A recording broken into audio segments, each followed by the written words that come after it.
ډیر د خوشحالۍ ځای ده چې افغانانو د خپل هغه ارمان لار قطع او طی کړه چې 30 کاله شاوخوا ورته منتظر پاتې سوي وو.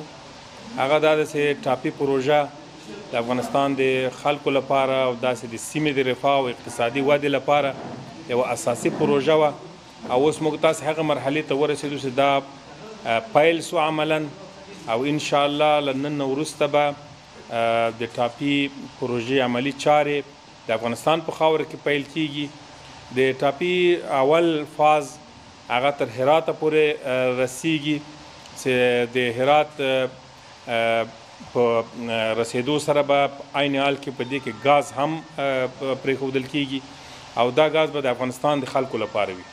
د افغانستان خلک به انشاءالله د دې ګازو نه استفاده کولی شي په ډېر ارزانه توګه، او د افغانستان د خلکو ډېره اړتیا به ترې پوره کیږي. دوم فاز د دې به بیا د هرات نه شروع کیږي تر هلمند پورې، هلته بیا د استفادې مرکز ورته جوړیږي او هغه نه به بیا هم خلک ګټه اخلي.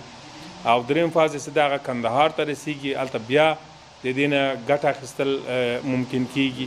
او څلورم دا ده چې بیا دا د ګاونډي هیواد پاکستان ته ځي، بیا هندوستان ته ځي، او دا د سیمې دپاره د اقتصادي برخه کې د سون موادو د اسان رصد په برخه کې او د اقتصادي تړاو په برخه کې یو لویه پروژه وه چې الحمدلله نن پیل شوه. بل دا ده چې دا پروژه ځان سره نورې برخې هم لري. تنها ټاپي خو د ګازو هغه لوی پایپ لاین داسې تېرېږي، په څنګ کې د فایبر نوري لاین تېرېږي چې هغه هم په دغه پروژه کې برخه ده او ونډه لري. او د فایبر د رسیدو سره به افغانستان د نړیوال انټرنیټي جال سره وصل کیږي. په مخابراتي برخه کې به ډېر سهولتونه ایجادېږي، د ټکنالوژي په برخه کې به ډېر سهولت ایجادېږي افغانانو ته، د انټرنیټ کیفیت به ورسره لوړېږي او ډېر به ارزانه وي دا انټرنیټ لکه د نور هیوادونو چې ده، ځکه چې موږ د نړیوال جال سره د مځکې له لارې نه وصل کیږو. او دریم برخه د دې پروژې دا ده چې د وسپنې پټلۍ به د دې سره په څنګ کې غځېږي. دا پټلۍ هم تجارتي استفاده ځینې کېدلی شي، هم د سیمې د تړاو د اړیکو دپاره استفاده ځینې کېدلی شي. لومړی فاز د ترکمنستان نه تر هراته پورې رسیږي او د هغه مرکز سره به وصل کېږي چې د ایران نه هم د وسپنې پټلۍ رارسېدلې، بیا به د مزار شریف طرف ته هم ځي او کندهار سره به هم وصل کېږي. او په عین حال کې څلورمه دا چې دلته به نیمه پوخ سرک هم ورسره تېرېږي. لومړی به دا سرک د ټولې ټاپي د پروژې د کارونو دپاره استفاده کیږي، وسایط به په دې باندې تګ راتګ کوي او هغه ضرورتونه به حل کړي. وروسته د هغه نه به دا سرک بیا کېدلی شي اساسي توګه باندې پوخ سي او جوړ سي، او دا د وصل یوه لاره هم سي چې به هم افغانانو ته ګټه کوي، هم د سیمه ییز اتصال دپاره مفید ده، هم د ترانزیت دپاره اسانه لار کېدلی سي. داسې الحمدلله د افغانستان خلک نن د دې پروژې د پیل شاهدان دي. د ټولو دپاره د خوشحالۍ ځای ده او موږ ډېر خوښ یو چې ومو کولی دغه لوی ارمان د خلکو پوره کړی سو چې د ټاپي په غځېدو سره به زرګونه افغانان په کار بوخت سي او په دوامداره توګه به څوس د ټاپي پروژه ده دلته نل ده او دا سوونه کال به انشاءالله دوام کوي.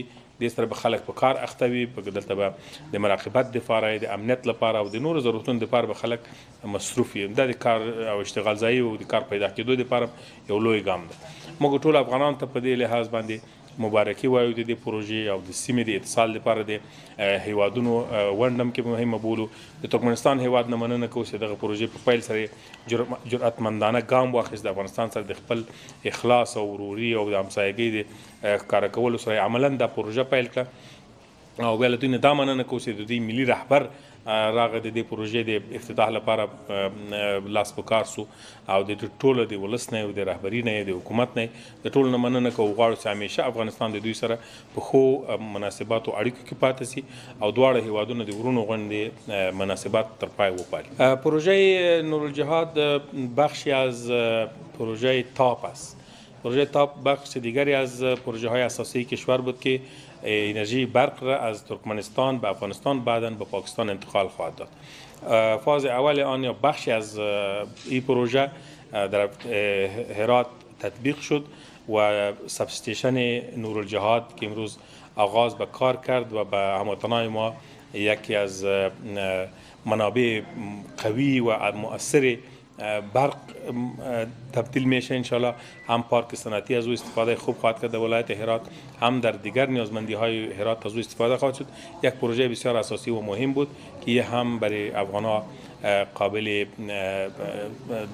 درک است و افغان‌ها میفهمند که این پروژه برای رفاه اقتصادی کشور و به تقویت از لحاظ انرژی به کشور مفید و به همه تبریک باشه.